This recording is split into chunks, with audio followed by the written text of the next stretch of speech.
در شهر حصار نیز روز جوانان تاجیکستان با شکوه خاصه تجلیل گردید. سراول در چاره‌بینی رئیس شهر حصار و دیگر مهمانان ضمن سخنرانی جوانان را به این روز تبریک گفته قید نمودند که حکومت جمهوری تاجیکستان تحت سروری اساسگزار صلح و وحدت پیشوای ملت محترم امامعلی رحمان طی سالهای آخر برای مهیا نمودن شرایط‌های مساعد برای جوانان از تمام امکانات‌ها استفاده می‌برند. از جانب رهبری شهر به جوانان فعال افتخارنامه و تحفه‌ها سپرده شد.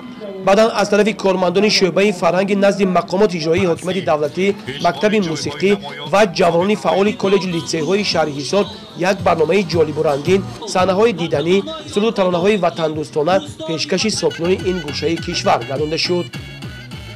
ما جوانان خوشبخت از آنیم که امروز در جمهوری تاجیکستان روز جوانان با شکوه و شهامت خاصه تجلیل کرده ایستاده است و ما پی رهبری اساسگزار صلح و وحدت ملی پیشوای ملت پرزیدنت جمهوری تاجیکستان محترم امامعلی رحمان بوده کوشش بر آن می‌ورزیم که همچون جوانان شعاع دلیر وطن باشیم، برای آبادی وطنمان همیشه سعی و تلاش می‌نماییم.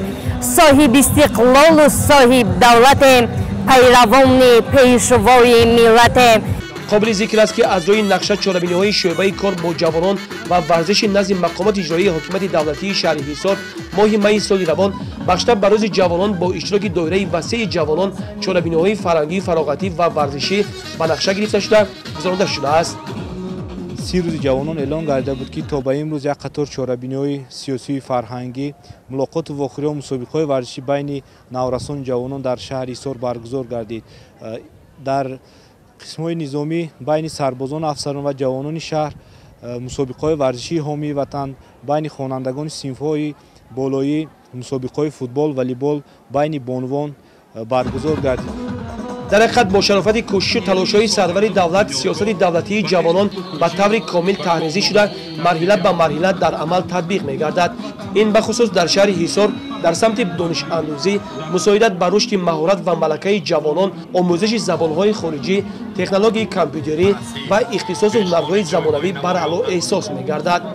همینطور برنامه آماده نموده جوانان با شکوه و شهامت خاصه تا درگاه پیشکش ساکنان و مهمانان گردید.